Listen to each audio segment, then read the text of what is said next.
The first thing they sold wasn't my body. It was my scent. I stood behind the semi-transparent partition, barefoot on a floor polished so thoroughly. It reflected the brass lights above like a lie repeated until it shined. The glass wasn't meant to hide me. It was meant to soften me, blur the edges, turn a person into a concept. On the other side, the auction hall breathed quietly. Black glass walls, brass inlays, private boxes stacked like theater balconies, each one occupied by silhouettes that didn't lean forward because they didn't have to. The air was scrubbed clean by filters so aggressive it smelled like nothing at all. No sweat, no fear, no want. Sterile. Controlled. That was the joke. They paid obscene amounts of money to feel something in a place that smelled like absence. Lot 17, Marla Vane announced, her voice sharp enough to cut glass. Rare Omega, olfactory illusionist, demonstration first. She didn't look at me when she said it. She never did. A signal pulsed through the band at my wrist. Permission. Not consent, permission. My mouth went dry anyway. Fine, I thought. Let's sell them the lie they came for. I closed my eyes. The illusion unfolded the way it always did. Not as a smell exactly, but as a memory that never belonged to them.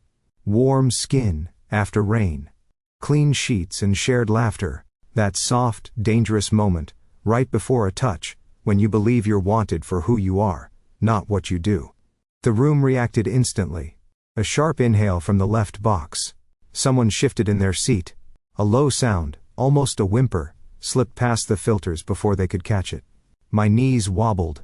The illusion pushed back at me, feeding on my own emotions like it always did. My palms grew damp. The metallic taste bloomed on my tongue, sharp and bitter, like I'd bitten down on a coin. The lights felt too bright. The glass felt too close. I hated this part. If this story caught you, subscribe. More are waiting. The way my body betrayed me even when my face stayed calm. Bidding will begin at... I'll take it. The voice cut through the room without effort. Not loud. Not sharp. Just... final. I opened my eyes. Box C3. The man inside didn't lean forward. Didn't smile. He sat perfectly still, one ankle resting on his knee, hands folded as if patience were something he owned in bulk. Simon Krey. Of course it was. The collector of contracts. The man who bought people the way other men bought art. Carefully, expensively, and without apology. He looked exactly like the rumors said he would. Dark suit tailored within an inch of arrogance, silver cufflinks, hair neat enough to suggest discipline rather than vanity. His gaze met mine through the glass. Not hungry. Not curious. Assessing. The bidding barely started before it ended. Numbers climbed fast, desperate, ugly. I watched them blur together, my heart thudding harder with every increase. This was the moment. The transfer. The hand on my wrist. The invisible line crossing from for sale to owned. Sold, Marla said, satisfaction and irritation fighting in her tone. To Mr. Krey. I swallowed. This was where it usually happened. The door beside the partition slid open with a whisper. I turned toward it automatically, bracing myself for the touch that would seal everything. Contract, scent, fate. Footsteps approached.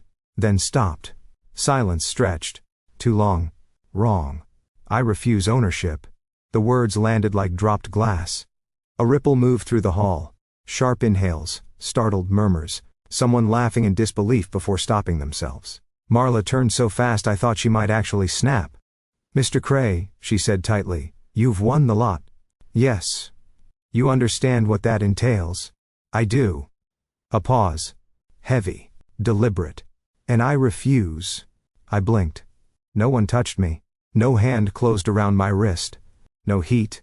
No claiming pressure. No surge of my own magic screaming in response to an alpha's skin. Nothing. My knees locked to keep from giving out. Behind the glass, Simon Krey finally stood. He didn't look at Marla when he spoke again. He looked at me. You're free to leave, he said calmly. If the market lets you. The words should have terrified me. Instead, something loosened in my chest. Small, unexpected, almost painful. Relief. I stayed where I was, heart pounding, palms still wet, mouth still tasting of metal. For the first time in years, I wasn't waiting to be touched. And somehow, that changed everything. The market didn't know what to do with me. That became obvious about 3 minutes after the auction ended. When no one grabbed my wrist.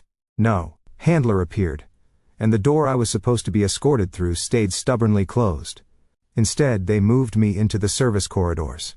The walls here were dull metal, scuffed by years of quiet panic. The air smelled like ozone and cold machinery, sharp enough to sting the back of my throat. Cameras followed every step. No blind spots, no mercy. Even the lights felt judgmental, flickering just enough to keep your nerves awake. I stood exactly where they told me to stand. Old habit. Marla Vane paced in front of me like a problem she couldn't solve with numbers. Her heels clicked too fast, too loud, irritation leaking through her professional calm. "This is highly irregular," she snapped, finally stopping. "The transfer needs to be completed." Simon Krey leaned against the wall a few feet away, hands in his pockets, perfectly at ease. He didn't look at the cameras. He didn't look at me. He looked at Marla like she was a delayed shipment. "It is completed," he said. She scoffed. "You refused ownership." "Yes." "That's not how this works." Simon tilted his head slightly. "It is when you purchase the right to refuse." The words hung in the air, sharp and precise. I frowned. "Wait," I said, before I could stop myself. My voice echoed too loudly in the narrow corridor. "So I'm a receipt with legs?" Marla shot me a glare that promised future suffering. Simon, however, looked at me then. Really looked. "Receipts don't usually smell like panic," he replied dryly. I opened my mouth to argue, and then closed it. Because he was right. The illusion had faded, but my body hadn't caught up. My heart was still racing, my palms slick with sweat. Fear clung to me in ways no filter could scrub out. I'd been owned long enough to recognize the space between possession and abandonment. Marla exhaled sharply through her nose. "You're making a spectacle," she said to Simon. "The market doesn't tolerate this kind of behavior." "I'm counting on that," he said. That was when it hit me. This wasn't just a refusal. It was an insult. The market thrived on control, on clean lines between buyer and property. What Simon had done tore a hole right through that structure, and I was standing in the middle of it like loose wiring. I wasn't owned, but I wasn't released either. A legal pause, they called it. A vacuum. A problem. Me. "You understand," Marla said quietly, stepping closer to Simon, "that if you don't complete the claim, the asset reverts to the market." I flinched at the word asset. Didn't bother hiding it. Simon noticed. "No," he said. "He doesn't." Marla's eyes flicked to me, sharp and appraising. "Then what exactly do you think you are right now?" I swallowed. The corridor felt narrower. The cameras hummed softly, patient and unblinking. "A mistake," I said. Silence. Simon straightened from the wall. "No," he said, calm as ever. "Your leverage." That should have scared me more than it did. Because beneath the fear, under the ozone and metal and cameras, I felt something unfamiliar settle in my chest. Not ownership. Attention. For the first time, someone was looking at me not as something to take, but as something that mattered. Simon Krey's office didn't smell like anything. That was the first thing I noticed, and the first thing that made my shoulders drop a fraction. No leather, no cologne, no alpha-claim stench bleeding through expensive air filters. Just clean glass, cool concrete, and the faint mineral scent of rain. Drifting in through a cracked window somewhere high above the city, the space was all sharp lines and deliberate emptiness. Glass walls without curtains. A desk without clutter. Shelves with nothing decorative, just neatly arranged files and a single metal sculpture that looked more like a weapon than art. Control, distilled. "You can stay here," Simon said, setting his phone down on the desk. "For now." I hovered near the doorway, unsure where to put my hands, my weight, myself. Temporary safety had a way of feeling like a trick if you stood too comfortably inside it. "Stay," I repeated. "As in, not being handed back to the market tonight?" "As in that would be inconvenient," he replied. I snorted despite myself. "That's one word for it." He finally turned to face me fully. Up close he was even more composed, no wasted movement, no restless energy. The kind of alpha who didn't need to prove anything because the room already knew. "There's one condition," he said. Here it was. I braced myself without realizing it. My body already preparing for the inevitable tightening of rules, the invisible leash snapping into place. "No touching," Simon continued. I blinked. "Sorry?" "No physical contact," he clarified. "From me, or anyone else in this building." I stared at him, waiting for the punchline. None came. You're the first alpha who paid for me and won't touch, I said slowly. His mouth twitched. Just barely. I'm full of disappointments. Something in my chest loosened again. That same strange sensation from the auction, like a knot being untied by hands I couldn't see. I took a cautious step farther into the room. The difference hit me almost immediately. My head cleared. The low-grade buzz that usually lived behind my eyes, constant, hungry, waiting to be triggered, quieted. My breath evened out. The world felt steadier. I frowned. That's new. Simon watched me carefully. What is? My illusions, I said. They're calmer. I focused, just a little. Enough to test the edges. The familiar warmth stirred, but it didn't surge. No backlash. No dizzy pull. The magic stayed where I put it. Obedient in a way it had never been before. No contact, I murmured. No amplification. His gaze sharpened. Touch acts as a catalyst. Yeah, I said softly. And the price keeps getting higher. That earned me a longer look. Not pity. Calculation. Outside the glass wall, the city lights flickered. Somewhere far below, thunder rolled. Simon turned away, and tapped something on the wall panel. A soft chime echoed through the office. Then the air shifted. I felt it before I saw it, the sudden absence where something protective had been. Like realizing your door had been unlocked all night. My wrist burned. I looked down. The faint sigil etched into the band around my arm, the market's temporary protection, was gone. Scraped clean. My stomach dropped. They've noticed, I whispered. Simon stepped closer, but stopped himself just out of reach. Deliberate. Controlled. Yes, he said calmly. That was faster than I expected. The glass reflected us back at ourselves, an omega who should have been owned, and an alpha who refused to claim. For the first time in my life, danger didn't come with hands on my skin. And somehow, that made me feel safer than ever. The market didn't send warnings. It sent teeth. We took the service elevator down instead of the main one, Simon's idea. The descent felt too long, the hum of the cables vibrating through my bones. By the time the doors slid open, my pulse was already racing. Underground transit tunnels stretched out in both directions, slick with rainwater and oil. Neon signage buzzed overhead, casting fractured colors across wet asphalt. The city's underbelly breathed differently, faster, dirtier, alive with echoes. I took one step out. And froze. The air shifted. Not a smell.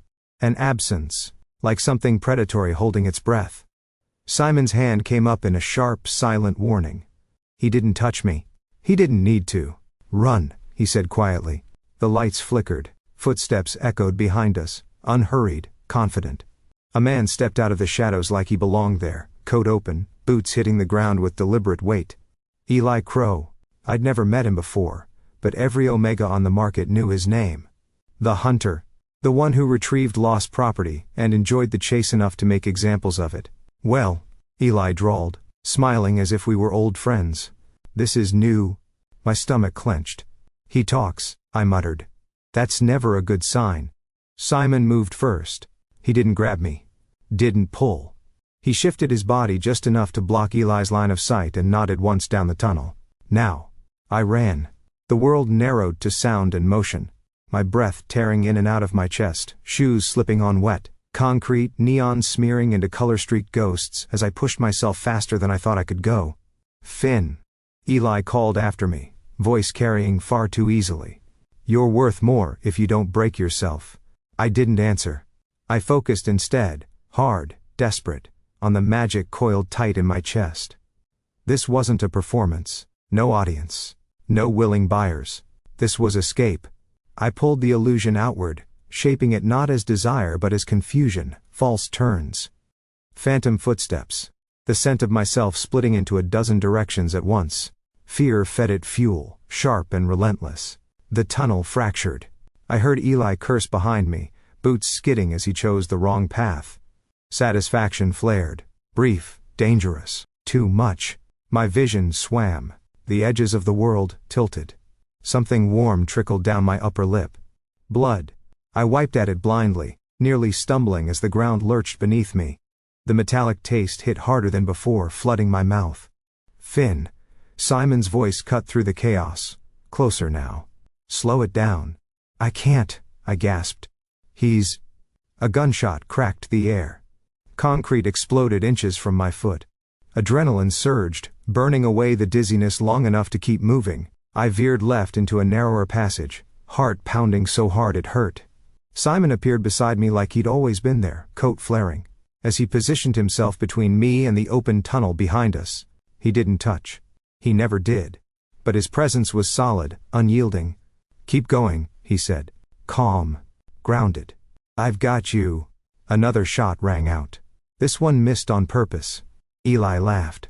"Oh, I like this," he called. "You don't run like property anymore." I pushed harder, forcing the illusion to thin, to scatter instead of swell. The magic resisted, wild and hungry. But I held it together with sheer will. We burst out onto the street in a wash of rain and neon. Cars hissed past, tires slicing through puddles. The city swallowed us whole. Behind us, the market snarled, angry, wounded, and very much awake. My legs finally gave out once we reached cover beneath an overpass. I sagged against the concrete wall, chest heaving, nose bleeding freely now. Simon crouched in front of me, close enough that I could feel the heat of him without a single point of contact. "You did well," he said quietly. I laughed, shaky and breathless. That's one way to put it. Fear still buzzed through me, sharp and alive. But beneath it was something new. Trust. I'd run. He'd stayed. And somehow, we'd both survived the market's bite, this time. Nora Krey's office looked like a courtroom designed by someone who didn't believe in mercy. Glass walls rose from floor to ceiling, perfectly transparent and perfectly soundproof. Every surface reflected something back at you, your posture, your expression, the way your hands betrayed what your mouth tried to hide. Even the table was glass, thick and flawless, as if daring anyone to crack it. I didn't like it. Nora, on the other hand, looked right at home. She sat at the head of the table with a tablet in front of her, silver-framed glasses perched low on her nose. Her hair was pulled back so tightly it made a statement all on its own. "I don't have time for your feelings." "So," she said, not bothering with pleasantries. "You're the variable." I crossed my arms. "Good morning to you too." Simon stood near the window, hands clasped behind his back, the city spread out beneath him like a map he already owned. He hadn't spoken since we arrived. Nora flicked her gaze to him. "You didn't tell him?" "He deserved to hear it from you," Simon replied evenly. That set my nerves on edge. Nora tapped her tablet, and the glass table lit up beneath my hands. Lines of text, symbols, sigils, contracts layered on contracts, shimmering faintly like heat distortion. "The market operates on olfactory seals," she began. "Scent-bound agreements. They feel consensual, but they aren't. The illusion of choice is built into the system." I leaned closer despite myself. The symbols made my skin prickle. "Every contract has a truth anchor," she continued. "A sensory constant that keeps the lie stable. Touch, voice, scent, some combination. Break the anchor, and the contract destabilizes." I looked up slowly. "And you think I can break them?" Nora's smile was thin. "I know you can." The room felt smaller. The glass pressed in from all sides. Simon finally turned. "Finn's illusions don't just add scent," he said. "They rewrite perception. If he alters the anchor, the contract collapses," Nora finished. Publicly, the words landed with a quiet finality that made my chest ache. I laughed once, sharp and humorless. "So that's it. I'm not property anymore. I'm a crowbar." Simon's jaw tightened. "That's not..." "It's exactly that," I cut in, my voice steady even as something hot and painful twisted under my ribs. "You bought me to break the system." Silence. Nora watched me with cool interest, but there was something else there too, calculation edged with something like respect. "You were already breaking it," she said. "By existing..." That didn't help. I pushed back from the table, the glass cold under my palms. "You could have told me..." "Yes," Simon said quietly. "I could have..." I waited for the justification, the strategy, the carefully worded explanation that made everything acceptable. It didn't come. Instead, he said, "I didn't want to pressure you." I stared at him. "So you just let me walk into it?" "I gave you the choice," he replied. "And I will again." The anger flared bright and fast, clean, almost welcome. Not the helpless rage the market taught you to swallow, but something sharper, protective. I'm tired of being useful, I said. I'm tired of being the answer to someone else's plan. Nora leaned back in her chair. Understandable, she said dryly. Unfortunately, the market won't stop hunting you because you're offended. I met her gaze. I know. The truth of it settled heavy in my stomach. I was the key. The leverage. The flaw in a system made of glass and lies. And for the first time, the choice wasn't being made for me. It was being handed over, carefully, deliberately. And that hurt more than any chain ever had. Night changed Simon's office. The glass walls stopped feeling like surveillance and started feeling like shelter. Outside, rain traced slow, uneven lines down the windows. The city blurred into a wash of light and motion. The kitchen lights were dimmed to a soft amber, the kind meant to make people linger. I stood at the counter with a mug warming my hands, the scent of coffee grounding in a way nothing else had managed to do all day. Try again, Simon said from the doorway. I closed my eyes. This time, I didn't reach for desire or fear. No hooks, no leverage. I focused on something smaller, quieter, honesty. The illusion formed slowly, clean and thin, like breath on cold glass. Paper, ink, the calm hum of a library at closing time. Not comfort exactly, but the promise of it. Simon inhaled once. That's... He paused, searching. Different? I opened my eyes. Good different? Yes. I let out a breath I hadn't realized I was holding. The magic didn't push back. It didn't demand payment in dizziness or pain. It stayed where I put it, stable as a held note. That's trust, I said, a little surprised at myself. I think... Simon raised an eyebrow. Smells like fresh paper. I laughed. You say that like it's an insult. It's not, he said dryly. I just expected something warmer. Trust isn't warm, I countered. It's neutral. Warm comes later. He considered that, leaning against the counter, careful to keep his distance. Always the distance. You didn't learn this on the market, he said. No, I admitted. They don't like magic they can't sell. The rain intensified, drumming softly against the glass. For a moment neither of us spoke. The quiet didn't feel awkward. It felt earned. I grew up in a place where touch was currency, I said finally. If you wanted protection, you let someone claim it. Simon's gaze stayed on the rain. And, did it work? I shrugged. I'm still here. He nodded once. So am I. I glanced at him, surprised. He didn't elaborate, but the words hung between us, an offering without pressure. We stayed like that for a while, sharing coffee in silence, the illusion lingering faintly in the air. I felt steady, grounded, almost normal. That was when my wristband chimed. Sharp, insistent. Simon straightened instantly. What is it? I frowned, focusing inward. The magic around me trembled, just a fraction. They're tracking me, I said slowly. Not my scent. The absence of manipulation. His eyes narrowed. They've noticed the pattern. Yeah, I said. I've never made anything this clean before. Trust apparently was loud in its own way. The rain outside turned heavier, streaking the windows like static. Somewhere in the building, a security door locked with a dull thunk. Simon met my gaze. Can you stop? I considered it. The illusion felt right. Like something I didn't want to lose. I could, I said. But I don't think I should. A corner of his mouth lifted. Not a smile, something close. Then we adapt, he said. Like we always do. I took another sip of coffee, the warmth settling in my chest. For the first time, the magic didn't feel like a weapon. It felt like a choice. And somewhere in the dark, the market took notice. Not of what I was selling, but of what I was finally keeping. The warehouse smelled like rust and old rain.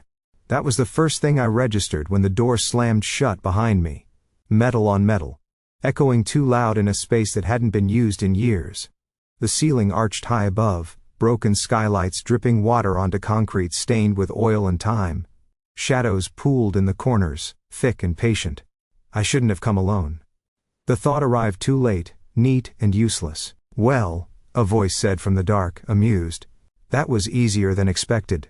Eli Crow stepped into the spill of a flickering overhead light, slow and deliberate, like he wanted me to catalog every inch of him. Same coat, same easy smile that never reached his eyes. My heart slammed into my ribs. I was starting to think you didn't like me, I said, forcing the words out past the tightness in my throat. Oh, I like you just fine, Eli replied. I just prefer my property cooperative. I'm not property. He chuckled. That's adorable. I shifted my weight, searching for exits that weren't there. The magic stirred, restless, responding to my spike of fear. I tamped it down hard. What do you want, Eli? I asked. To talk, he said lightly, about Simon Krey. The name hit harder than I expected. Eli tilted his head, watching my reaction with open interest. Did he tell you? He asked. About the contracts? My jaw tightened. Enough. Ah. Eli smiled wider. So not everything. He took a step closer. I held my ground, even as my pulse skidded. Simon's been collecting contracts for years, Eli continued. Rare ones, old ones. The kind that don't break easy. You know why? I stayed silent. Because he needed a flaw, Eli said. And then you walked onto the market like a beautifully unstable equation. My stomach twisted. He bought you to finish the collection, Eli went on, almost conversational. To test the system. To shatter it in public. I felt cold all over. I know, I said. The words tasted bitter. He told me. Eli's brows lifted. Did he? I hesitated. Just a fraction of a second. Eli saw it. Oh, he breathed, delighted. No. He told you part of it. Shame burned hot and sudden behind my eyes. He didn't lie, Eli said gently. That's the clever part. He never lies, he just curates. Something cracked inside my chest. Not loud, not dramatic. Just a quiet fracture that made everything hurt differently. I thought of the kitchen. The coffee. The careful distance. The way he'd said choice like it mattered. I swallowed hard. So what? I said, you're here to convince me he's a villain? No, Eli said. I'm here to remind you what you are. He lunged. I reacted on instinct. The illusion exploded outward, not desire, not trust, but fury. Sharp, blinding. The smell of broken glass and scorched paper. Contracts tearing themselves apart mid-sentence. The warehouse fractured into a dozen false spaces. Exits blooming where there were none. Eli swore, stumbling back. Pain flared behind my eyes, white and vicious. My vision blurred. Blood rushed warm and fast from my nose, splattering the concrete. I didn't stop. I poured everything into it, my anger, my humiliation, the sick twist of realizing I'd been useful again. The magic screamed, pushing back, demanding more than I could give. I staggered toward a door that hadn't existed a second ago and burst through it into cold night air. The illusion collapsed behind me with a sound like shattering glass. I ran until my lungs burned and my legs shook, until the city swallowed me whole. When I finally slowed, doubling over in an alley slick with rain, my hands were trembling. Not from fear. From rage. Simon hadn't lied. That almost made it worse. Because somewhere between the contracts and the careful distance, I'd believed I was more than a move on his board. And now I didn't know whether I was angrier at him. Or at myself for staying. The city looked different from the roof. Smaller. Quieter. Like a map instead of a maze.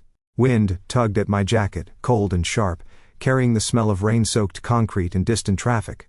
I stood near the edge, hands braced on the low barrier, trying to slow my breathing. My head still throbbed from the backlash of the illusion. Dried blood streaked my upper lip, sticky and embarrassing. I didn't hear Simon approach. I felt him. Not through touch, never that, but through the way the air seemed to settle when he stepped beside me. Grounded. Steady. I was hoping you'd come here, he said. I didn't turn. Of course you were. Silence stretched between us, filled with wind and the distant hum of the city. You could have sent someone, I added. You have people for that? Yes, he said. I do. He didn't explain why he hadn't. I laughed, short and humorless. Eli caught me. I know. Did you? I snapped, finally turning to face him. Or was that part of the plan too? His expression didn't change, but something in his eyes did. Tightened. Focused. I didn't plan for him to reach you first, Simon said. And I didn't plan for you to be hurt. That's not an answer. It's the only honest one. The wind surged, rattling the metal rail.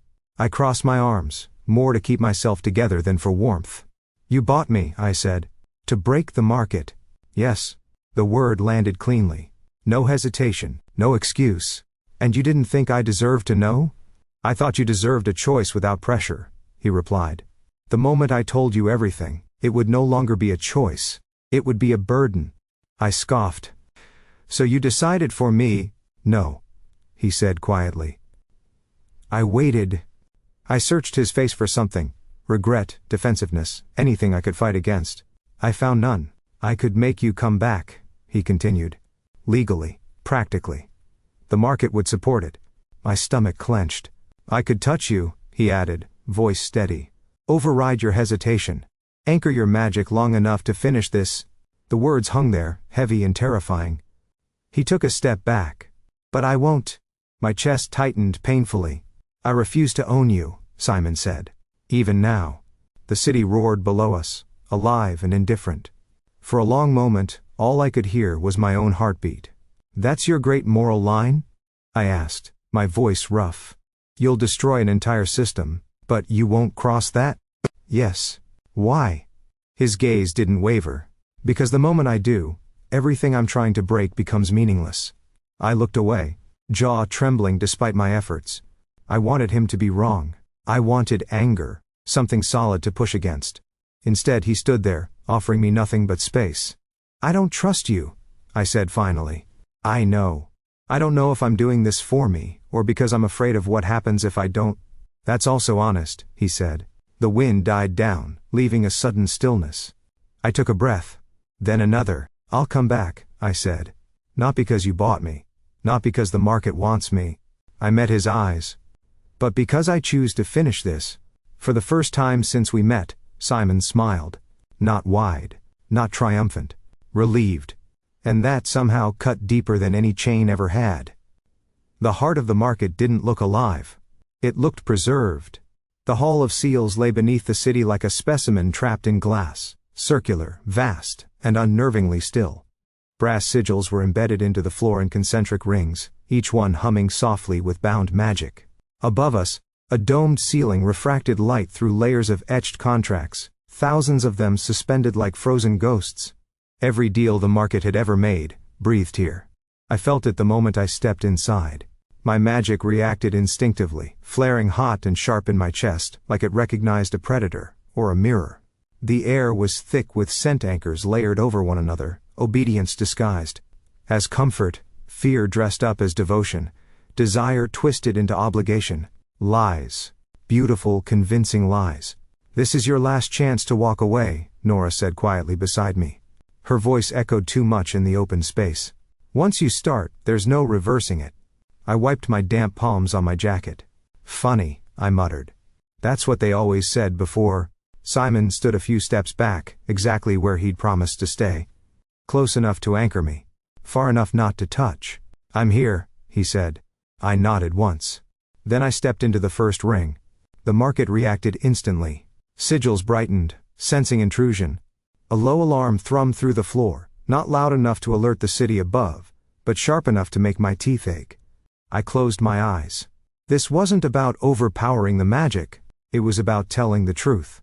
I reached for the scent anchors, not to overwrite them with something stronger, but to strip them down.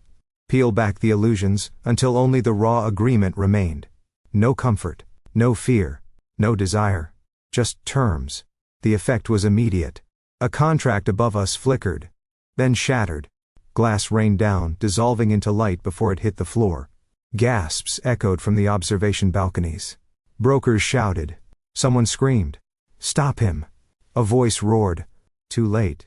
I moved deeper into the rings, my head pounding as the magic pushed back hard, furious at being exposed. Blood rushed warm down my nose, dripping onto the brass sigils, sizzling where it hit. My vision blurred. I kept going. Contracts ruptured one by one, their lies unraveling in public view. Images spilled into the air, memories, coercion, moments of forced consent laid bare. The market's carefully curated image collapsed under the weight of its own truth. Chaos erupted. Security flooded the hall. Buyers panicked. Brokers shouted contradictory orders. And then, Eli. He burst through the inner doors with a snarl, weapon raised, eyes locked on me with something between fury and delight. End of the line, Finn, he shouted. I turned too slowly. The shot rang out. Something slammed into Eli from the side before the second bullet could fire. He hit the ground hard, skidding across the sigils as the magic surged. Simon stood over him, breathing hard, a non-lethal restraint humming in his hand. I warned you, Simon said calmly, about touching what isn't yours. Eli laughed, coughing. You already did, he rasped. You just didn't know it yet. Security swarmed him, dragging him away as the hall continued to fracture. My knees buckled. The backlash hit like a wave. I cried out, clutching my chest as the magic tore through me, wild and desperate, trying to anchor itself to anything to survive. Finn! Simon's voice cut through the roar. Look at me. I did, barely. Don't force it, he said. Let it go. I can't, I gasped. If I let go, you won't disappear, he said firmly. You'll change. The contracts above us shattered in a cascade of light, raining down like a false sunrise. The alarms died. The sigils dimmed. The market went silent. I collapsed to my knees, shaking, vision tunneling as the magic drained out of me, leaving behind an aching emptiness that scared me more than any chain ever had. Simon was there instantly, close, but still not touching. His presence wrapped around me like a promise kept at great personal cost. You did it, he said softly. I laughed weakly. Did the first? Around us the market lay exposed, its lies broken, its power bleeding out into the open air. Yes, I had, and as the last of the magic slipped from my grasp, I realized I didn't know what I was without it. Only that the truth had finally been louder than the lie. Morning arrived quietly, like it wasn't sure it was welcome. Sunlight filtered through half-open blinds, pale and tentative, catching dust in the air and turning it into something almost gentle. The storm had passed sometime in the night. The city below looked washed clean, streets still dark with rain, neon signs finally asleep. I lay on the couch in Simon's office, staring at the ceiling. Nothing hurt. That should have reassured me. Instead, it made my chest feel hollow. The market was gone. Not metaphorically, not under investigation gone. Actually, irreversibly dismantled. Contracts voided. Seals exposed. Buyers scrambling to pretend they'd never known how it worked. Freedom, apparently, came with excellent lighting and very little guidance. I sat up slowly, half expecting the magic to stir, to protest the movement, to demand attention the way it always had. It didn't. The absence was loud. Simon stood by the window, sleeves rolled up, coffee in hand. He looked like someone who hadn't slept and didn't regret it. You're awake, he said. Unfortunately, I replied. My voice sounded normal. That felt wrong too. Do I still get a dramatic recovery montage, or was that only while the market existed? A corner of his mouth twitched. I can arrange a slow walk in the rain if that helps. Tempting? I swung my legs over the edge of the couch and immediately froze. Okay. New problem. He turned. What? I don't feel like a ticking bomb anymore, I said. I feel like a paperweight. Simon studied me for a moment. You feel empty. Wow, I said dryly. Are you available for group therapy? He exhaled. Something between a laugh and a sigh. Power doesn't leave quietly when it's been central to your survival. I rubbed my hands together, noticing how steady they were. So what now? For the city, he said. Clean up. Legal fallout. Very tedious hearings. And for me? Silence. Not uncomfortable. Considered. That's up to you, Simon said at last. No contracts, no leverage. The words landed gently, and still managed to knock the breath out of me. I stood and walked to the window beside him. The city stretching out beneath us. It felt smaller than it had yesterday. Less threatening. Less loud. I don't know who I am without the market, I admitted. Without being useful. Simon took a sip of coffee. Then you get to find out who you are when no one is paying attention. I huffed. Sounds exhausting. Yes, he agreed.